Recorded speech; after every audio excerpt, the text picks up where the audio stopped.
Hello everyone and welcome to our videos about acid and base solution in General Chemistry 2 lab. For this lab today, we will go through 3 exercises.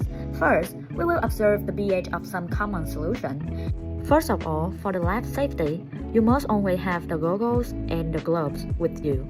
We will get 2 buffer solution, and in this video we will use the pH 4 buffer which has the yellow color and pH 7 buffer which is green as you can see here. For the 2-point calibration, first we will remove probe from storage, rinse with DI and gently dot, never wipe to protect the glass block. Place in pH 7, we wait for the value to stabilize, then set the meter to 7 at room temperature. After that, placing in pH 7, gently stir, adjust to buffer value, we wait for the stable reading and confirm the meter recognize this buffer. We verify by returning briefly to pH 7 buffer to ensure that the meter is now reading the pH correctly. Now we are ready for collecting pH measurements for a series of common household solutions such as orange juice or ammonia. Before beginning, you should make a chart with columns and the name of substance, the concentration, and the pH that you collect.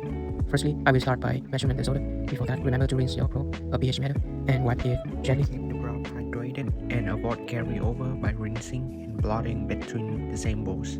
Then I'll do the same with the apple juice solution and hydrochloric acid solution.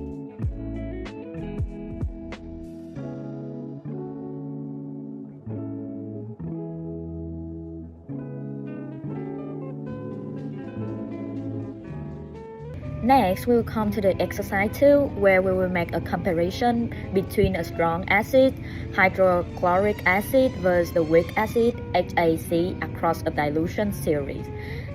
First, I will start with the weak acid, and we will prepare 0.2 concentration stock of acetic acid for this experiment. And now, we pipetted from 0.2 concentration stocks to make at least 4 concentration from 0.2 down to 2 times 10 power minus 4 using a graduated pipette and a 25 milliliters volumetric flask. We can use the formula M1V1 equals M2V2 to solve for the concentration of each diluted solution that we make. And after that, we will measure the pH for each dilution trials.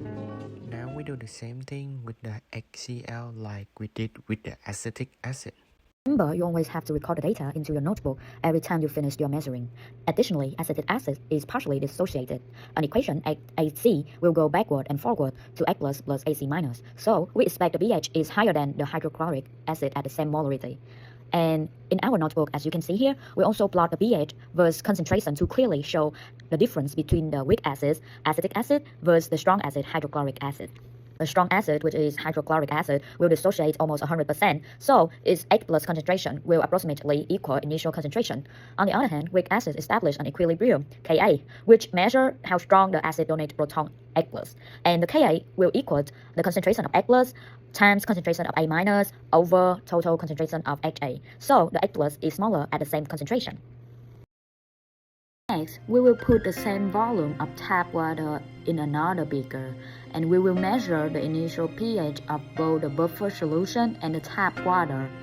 Then we add 10 of 0.2 hydrochloric acid, measure and record new pH.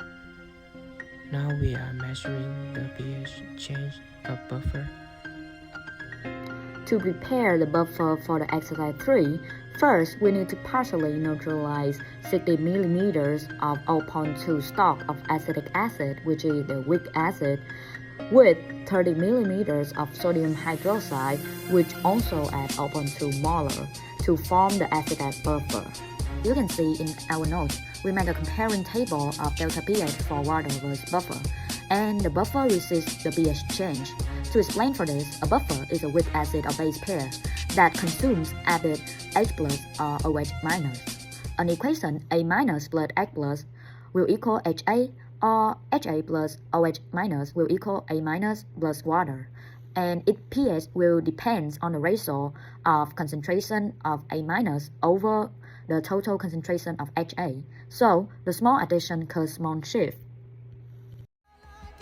Now it's time to clean up. We blot down wipe to protect the glass membrane. And remember to store it hydrated, never let it dry. The last step is cleaning. We will gather all aqueous, acid, base samples and dispose of them at the sink with the tap running for immediate dilution. Lastly, remember to throw the glove in the right way.